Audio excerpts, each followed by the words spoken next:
खासदार झाल्यानंतर कंगनानं मुंबईतून हिमाचलच्या मंडीत स्थलांतर करण्याचा घोषणा केली होती। पण आता त्याच कंगनानं दिल्लीत थेट महाराष्ट्र सदनातील मुख्यमंत्र्यांच्या आवासाचीच मागणी केली आहे। त्यामुळे कंगनाच्या या दिल्लीत केलेल्या मागणीनं महाराष्ट्रातील राजकारण तापले किंवा महाराष्ट्रात खळबळ उडालेली आहे। दिल्लीत गोंधळ, महाराष्ट्रात चर्चा।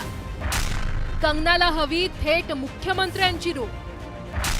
महाराष्ट्र सदनात रूमसाठी फोनाफोनी। कंगनाच्या फसगतीवर महाविकास आघाडीचा टोला। त्या इतक्या मोठ्या आहेत की त्यांना राष्ट्रवादी भवनातच ठेवायला हवं। हास्यास्पद आहे ना। आता एवढं धनसंपत्ती असल्यावर ते कुठेही राहू शकतात। मुख्यमंत्र्यांचा प्रोटोकॉल तोडणं आणि मागणं हा एरोगन्स चुकीचा आहे। 18व्या लोकसभेचं पहिल्या आणि देशाच्या अर्थसंकल्पीय अधिवेशनाला सुरुवात झाली आहे। त्यानिमित्तानं सर्व नवनिर्वाचित खासदार हे सध्या दिल्लीत दाखल झालेत। हिमाचल प्रदेशातून खासदार बनलेली अभिनेत्री कंगना रनौत देखील दिल्लीत आली आहे। दिल्लीत आल्यानंतर राहायला निवासस्थान नसल्यानं कंगना महाराष्ट्र सदनात दाखल झाली। यावेळी कंगना महाराष्ट्र सदनातील मुख्यमंत्र्यांच्या स्पेशल सूटच्या चांगलीच प्रेमात पडल्याचं पाहायला मिळालं। त्यामुळे तिने थेट दिल्लीतील वास्तव्यासाठी थेट मुख्यमंत्र्यांच्या सूटची मागणीच करून टाकली। महाराष्ट्र मेरे लिए मेरा घर ही है, तो नेचुरली बात है। यहाँ मेरे काफी दोस्त भी हैं, काफी मित्र भी हैं और मुझे आकर बहुत अच्छा लग रहा है क्योंकि मेरे लिए एक अलग दुनिया है। ऐसे अक्सर ये लोग मुझे फिल्म सेट्स पे मिलने आते हैं, तो मैं आज इन्हें यहाँ मिलने आई हूँ। हिंदुत्वासाठी अहोरात्र झगडणाऱ्या कंगना राणावत यांना जर मुख्यमंत्री महोदयांचा सूट आवडला असेल तर महाराष्ट्राचे मुख्यमंत्री शिंदे साहेब सूटच काय, गरज पडली तर त्यांच्या मुख्यमंत्री पदाची खुर्ची सुद्धा कुर्बान करतील। नवे त्यांनी त्यासाठी सुद्धा मागे हटू नये आणि हिंदुत्वासाठी त्यांनी ते केलं पाहिजे।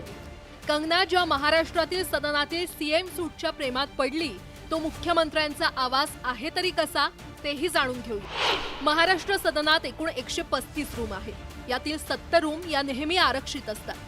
अशाच आरक्षित रूम्स पैकी मुख्यमंत्र्यांचा आवास आहे।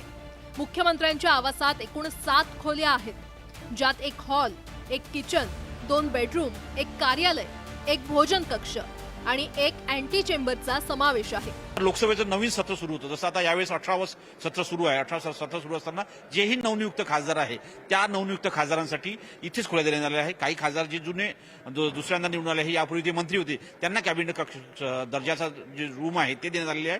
असं असताना हिमाचल प्रदेशाच्या ज्या निवडून आलेल्या अभिनेत्री आहे, ज्या वर्तमान खासदार आहेत कंगना राणावत, त्यांनी महाराष्ट्र सदनात रूम मागितली आहे।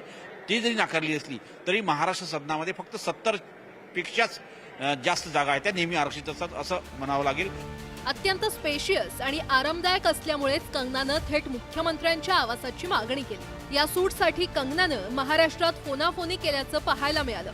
पण कंगना ही हिमाचल प्रदेशच्या मंडीची खासदार असल्यानं आणि नियमाप्रमाणे मुख्यमंत्र्यांसाठी आरक्षित सूट दुसऱ्या कुणाला देता येत नसल्यानं तिची ही मागणी फेटाळण्यात आली। याच मुद्द्यावरून विरोधकांनी देखील कंगनावर टीकेची झोड उठवली।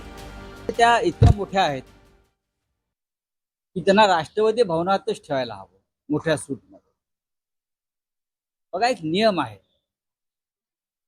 नवीन खासदार जेव्हा निवडून जातात दिल्लीत, आम्ही गेलो तेव्हा ते ज्या राज्यातून निवडून जातात